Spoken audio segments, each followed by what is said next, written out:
ভেঙে পড়েছে হাই ড্রেনের স্ল্যাব, ঢুকে যেতে পারে বিচারাধীন বন্দীদের নিয়ে পুলিশের গাড়ি। আতঙ্কের মধ্যেই যাতায়াত দুর্গাপুর মহকুমা আদালতে। আদালতে বিচার হওয়ার আগে এই ড্রেনে ঢুকে বিচার হয়ে যেতে পারে অভিযুক্তদের আর বিচারাধীন বন্দীদের। এর দায় দুর্গাপুর নগর নিগমের, কটাক্ষে বিজেপি। দ্রুত ব্যবস্থা গ্রহণ করা হবে, দাবি নগর নিগমের।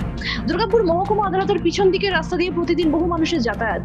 বহু পুলিশের গাড়ি করে বিচারাধীন বন্দীদের আর থানা থেকে ধৃততে নিয়ে যাওয়া হয়। সেই রাস্তায় দুর্গাপুর নগর নিগমের একটি ড্রেন রয়েছে। সেই ড্রেনের স্ল্যাব ভেঙে পড়েছে।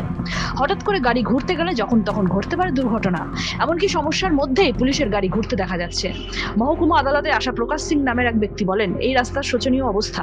হাই ড্রেনের স্ল্যাবও ভেঙে গেছে, চরম ঝুঁকি নিয়ে যাতায়াত করতে হয়। বিজেপির জেলা সহ সভাপতি রমন শর্মা বলেন, বিচারের কেন্দ্র আদালত। আদালতে যাওয়ার প্রধান রাস্তায় নগর নিগমের ড্রেনের স্ল্যাব ভেঙে পড়েছে। আদালতে নিয়ে যাওয়ার আগেই এই ড্রেনে ঢুকে বিচার হয়ে যেতে পারে বিচারাধীন বন্দীদের আর অভিযুক্তদের।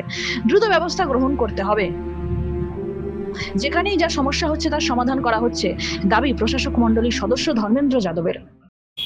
এখন পুলিশ আসামিদেরকে নিয়ে এই রাস্তা দিয়েই যায় জিআরও সেকশনে, আর তার সামনেই যে অবস্থা এটা আপনারা দেখতে পাচ্ছেন। যখন তখন যে কোনো সময় একটা দুর্ঘটনা ঘটে যেতে পারে। পথ চলতি মানুষও এই দিক থেকে পেরোয়, আবার পুলিশও এই দিক থেকেই আর আসামিদেরকে নিয়ে যায়। তো বলার কিচ্ছু নেই।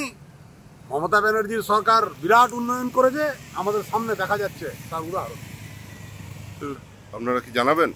আরে নগর নিগমে তো 2017-তে লুট হয়েছিল, তারপরে আর কোনোদিন ভোটই হয়নি। এইটাই তো মমতা ব্যানার্জির পিসি ভাইপো রাজত্ব। এখানে তো আইনের শাসন নয়। বলবেন কাকে, কে শুনবে?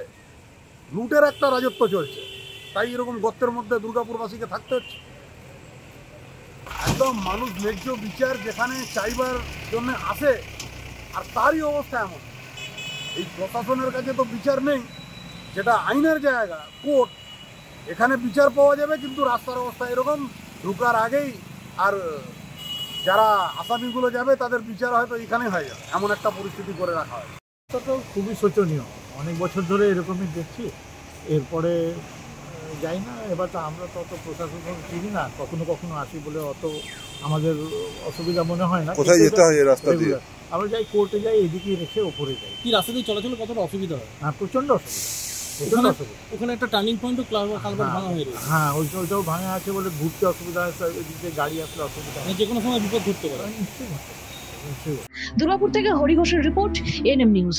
আরও খবরের আপডেট পেতে সাবস্ক্রাইব করুন আমাদের ইউটিউব চ্যানেলটি আর বেল আইকনে ক্লিক করুন নোটিফিকেশনস পেতে।